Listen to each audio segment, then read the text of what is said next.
Hello everyone, welcome back to my YouTube channel. My name is Naomi, and in this channel we deal with quantity surveying, civil engineering units. Basically this unit is for students, it's for learning purposes, it's an educational channel whereby we prepare students for exams and we discuss different concepts that they could not have understood in class, so that when they are doing the exams they can be able to find it so easy and they can pass the exams. So any concept that you could have missed out in class in the quantity surveying unit or in the civil engineering units, feel free to write it in the comment section so that we can be able to help you go through it. And today we are going to look at the theory part for quantity surveying unit called estimation and costing. This one in Kenya is for module 2 students for the diploma class. This is the unit that deals with estimation and costing of building works and measurements. You have seen our videos on taking off building works, maybe substructure work, superstructure. Now this is the theory part whereby we understand more about quantity surveying. We want to know the roles of a quantity surveyor, who are these people who are involved in this project, what are the processes of the payments and all that. So this is the first video about discussing about the theory part, and in the exam paper you will realize that theory part accounts to 70 marks out of 100. So this is a very important part and it's quite easy. I will help you discuss, go through it. The more you watch this video, the more it sticks to your mind and it will be so easy for you. So once you will be going through the measurement part, that is the taking off, it will be quite easy for you and not much will be expected of you. So we shall begin, and before we begin you should realize that we have membership packages which we give our class notes to students. We also assist students with their assignments, and also we do tutorials in your area of study. Just in case you need a tutor, you can just contact me via my email. It's in the description box, so that I can be able to prepare you for your exam. So without further ado, and also we have the other membership package whereby you can be a member, and we shall be having live classes for all our members so that you can be able to cover the areas that you need. For the membership packages, it shall be a very subsidized cost for every student who will be joining our live classes. We shall be able to I'll be able to teach you, and you can be able to ask the questions as we continue, and we shall be able to cover all the questions that you have, especially those who want to know how to prepare a bill of quantities. We will start from start to finish. So to book your membership, to book your space in class, you can contact me via my email so that you can be able to begin with us once we start until we finish. Alright, so we shall start with the first subtopic about discussing the roles of a quantity surveyor. A quantity surveyor, first of all, is this professional in a construction project whose work is to deal with the costs of the building projects. Quantity surveyor, his main work is to deal with the costs of everything in the project. A quantity surveyor is usually involved before the project begins, during the project, and even after the project. A quantity surveyor is this professional who is contacted by the client, and he joins the project team. The project team is made up of these consultants who are the architect, the quantity surveyor, the structural engineer, the service engineer, and all of them together with the client, they form the project team. This is the team that is usually formed so that they can be able to discuss the project before it begins, while it's continuing, and even after the project. So we'll be able to understand what are the roles of a quantity surveyor. Alright, the first role of a quantity surveyor is to give preliminary cost advice. Once the client wants to construct a house and he knows that I want to build a rental house, maybe it is rentals, maybe they are residential houses, people will be staying there, and the client needs cost advice. He wants to know how much shall it cost me to bring up a residential building, maybe 4 floors with an area of a half an acre. Maybe he wants to know as in the estimate of how much it costs to build any house. He will consult a quantity surveyor. The quantity surveyor is able to do a rough calculation of the cost that it can cost to build a house. So he's able to advise the clients, maybe in this area that you want to construct, it could be best for you maybe to construct residential houses, maybe 1-bedroom houses, depending on maybe the income that they are generating. It will cost about how many millions or this amount of money. So some of the things that the quantity surveyor is usually involved in during the preliminary stages. Preliminary stages are those stages where construction has not yet begun. Is, for example, the cost of alternative designs. He can tell the client, maybe if you do a circular building, it could cost more than a rectangular building. Maybe if you use aluminium windows, it could cost this much. Maybe if you use this method of construction using different methods. For example, we have different methods of doing the slab. These days we don't have to use the reinforcement and the concrete. We have alternative methods due to the changing technology. The quantity surveyor is able to advise, and he tells him, if you use this design, it will cost this much. If you want to make savings, you can use this type of material. If you want to use different methods of construction, this is the cost implication. So that is the point. He advises the cost advice before the construction begins. So the point was preliminary cost advice. Next point about the roles of a quantity surveyor is that he does the cost planning.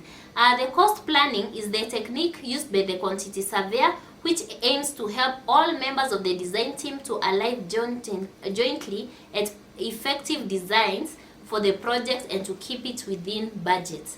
Cost planning is where they are able to plan for the cost of this building. The quantity surveyor will sit with the architect and they will agree, for this design it's likely to cost this much. How do we go about keeping that project in within budget? Because the architect could become very creative. He could design very complicated stuff, and this stuff could have cost implications.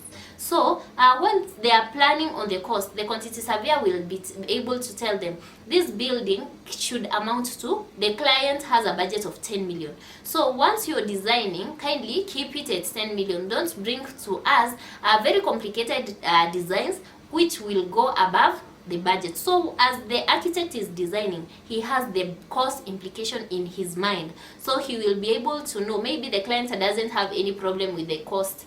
He can tell him, as long as there is money, you just do creative stuff.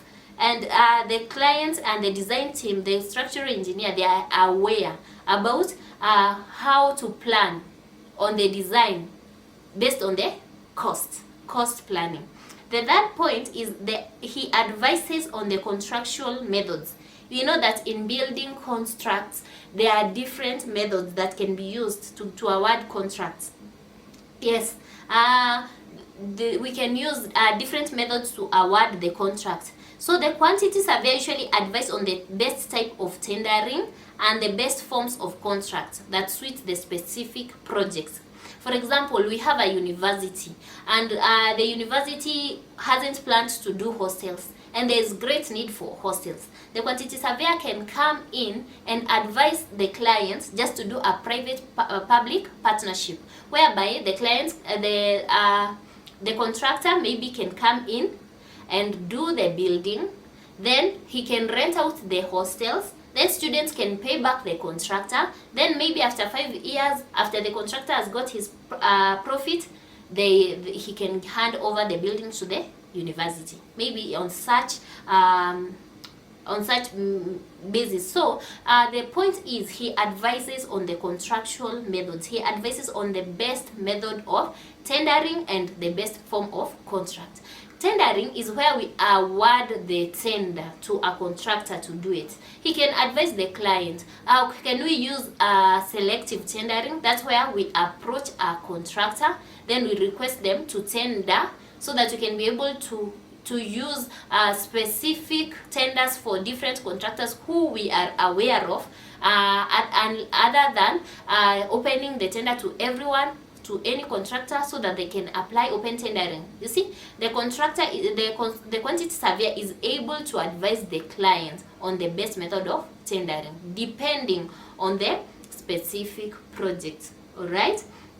The next point is the production of bill of quantities. We all know that a bill of quantities is that document that tells us about the cost of that specific building. The bill of quantity is usually a very detailed document whereby it tells us every part of every element of the building. It tells us the measurement of that part, maybe in square meters or in cubic meters, then the specific cost per unit area or cubic meters or the linear meters. So in a bill of quantities, very detailed, and it has every element that is in that building, the columns, the walls, the floors, the finishes. It has all those elements listed together with their areas, the volumes, and also it has a column for the rates. What is the cost per the meter squared or per meter cubic? Then the total cost is added and it gives us the total cost of the building.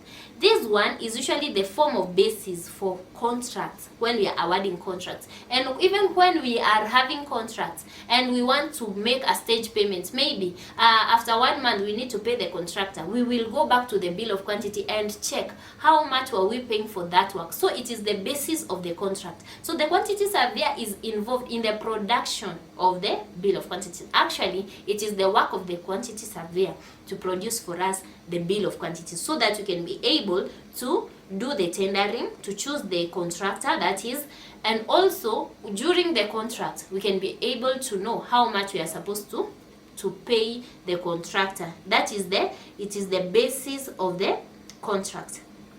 All right. The next point, the fifth point, is that the quantity surveyor is in charge of doing valuation of stage payments.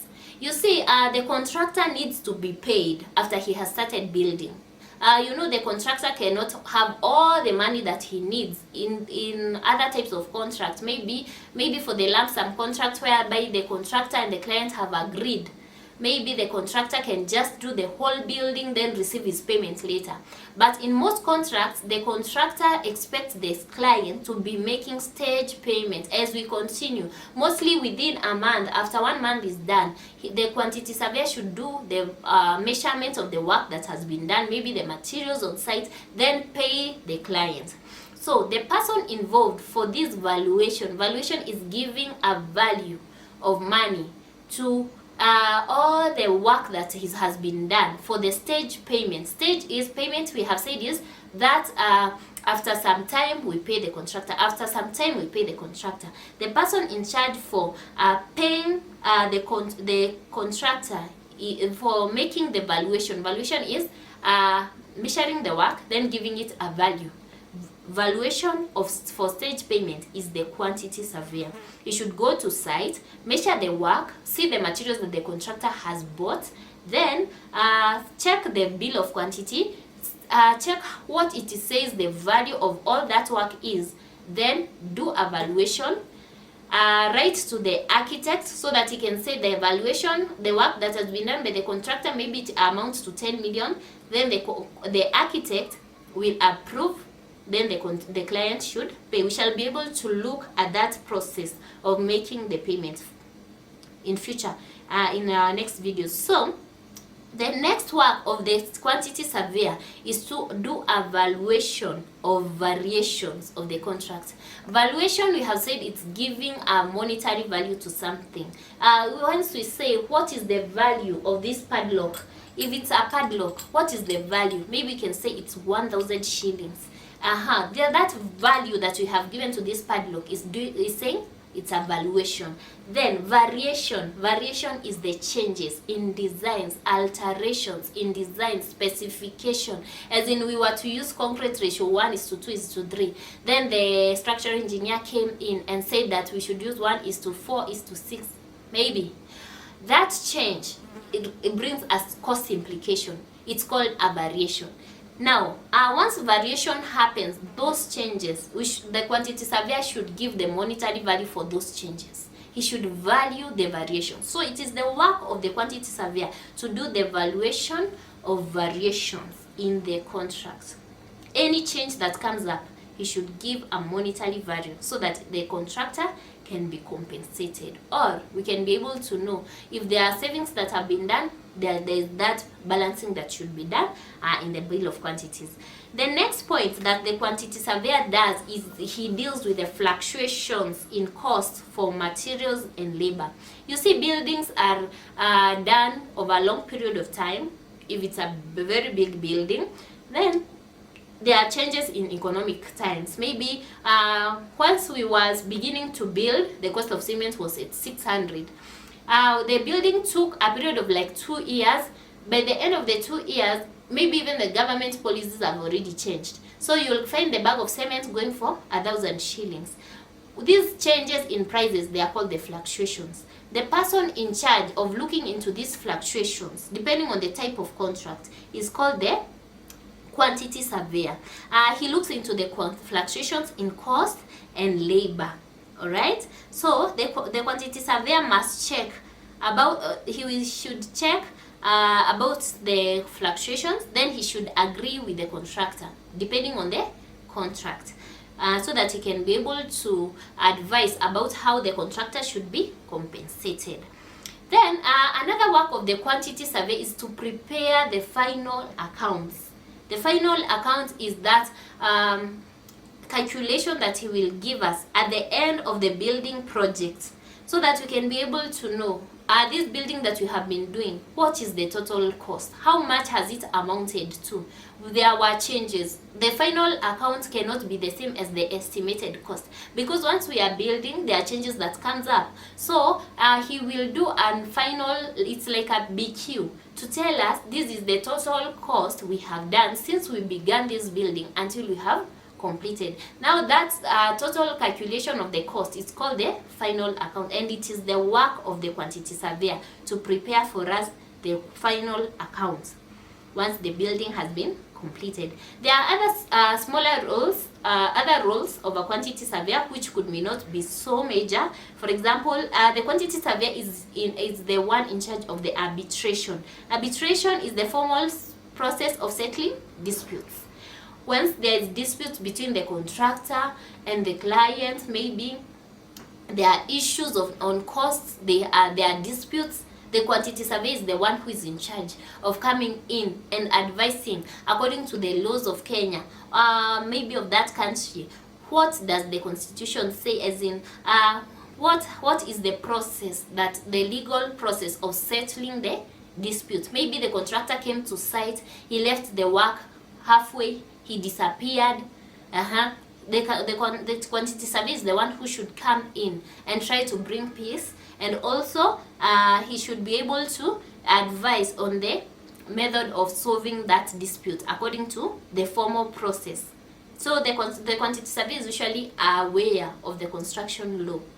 Another thing, the quantity surveyor, another role is he attends the progress meetings and provides updates to the clients with projection of costs as required. The quantity surveyor should constantly meet the client, maybe in the project meetings, and tell them, at this point, our estimate for the building was 10 billion. Up to now, we are done with the second floor and we are at 3 billion. Do you understand? So he comes up to he attends the progress meetings where they need to update each other, and he tells them about how much they have spent and also the projection. He tells them our estimate was at 10 billion, but according to the way we are going, this thing we could make some savings, or the cost could be going higher. Why? Because of some changes that have come up, maybe. So he should give them also the projection so that they can be able to plan. Maybe if the cost is going too high, maybe there was some changes in the substructure which could not be avoided, and the costs have gone so high, they could be able to know maybe how they could make some adjustments on the upper floors to make some savings so that the building can be completed on budget. All right, so The last one is he should visit the site and when required to monitor the progress. Constantly, once in a while, the quantity surveyor should go to site so that he can be able to monitor the progress. He can be able to know what's going on in the site. Alright, so now we shall go to the next subtopic, which is the contractor's quantity surveyor. You see that quantity surveyor that we have discussed about is the client's quantity surveyor. In building projects, there are different teams. For example, we have the client. The client is the person who is in charge, he owns the project. He's the one who is funding the project. So the client usually has his team of consultants, and one of the people therein is the quantity surveyor, we have said that the quantity surveyor is in charge of all the costs that are relating to that project. Now, the quantity surveyor of the client, he advises the client, he works for the client. In a construction project, and it's a big construction project, the contractor also has his own quantity surveyor. What is the work of this quantity surveyor? He deals with the cost on the side of the contractor. Now, we have already discussed about the quantity surveyor for the client. Now, let us look at the roles of the quantity surveyor for the contractor. The first role is that he agrees measurement with the client's quantity surveyor. Once the quantity surveyor for the client does the measurement so that he can be able to make the stage payments, he must agree with the with the contractor's quantity surveyor. The contractor's quantity surveyor will do measurements of the work. Then they should compare the measurements done by the contractor's quantity surveyor and the client's quantity surveyor. Then they should agree. This is the measurement for the work that has been done. So he agrees on the measurements. The next thing, he assists with the preparation of valuations with the QS. The quantity surveyor for the client, he does the valuation. He values all the work that has been done by doing the measurement, by measuring the materials on site, by knowing how much they cost, by looking at the receipts maybe.